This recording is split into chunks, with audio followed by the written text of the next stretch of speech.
Γεια σας, είμαι η τελευταία σταγόνα πάνω στη γη και θα σας παρουσιάσω την ιστορία μου. Κάποτε εγώ είχα ένα ισχυρό δεσμό με πολλές άλλες σταγόνες και όλες μαζί σχηματίζαμε μια πολύ μεγάλη θάλασσα.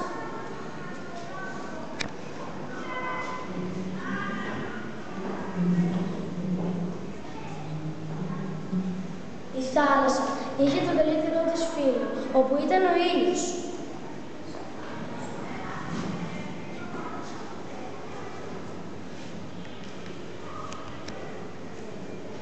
Στα πιο βαθιά νερά, εκεί που κάνουν το όριο των ορατών πραγμάτων και άρχιζε το βασίλειο της νύχτας, ζούσε ο Θεός ωκεανός, που είχαν συνέχεια σε κίνηση και άλλες μορφές.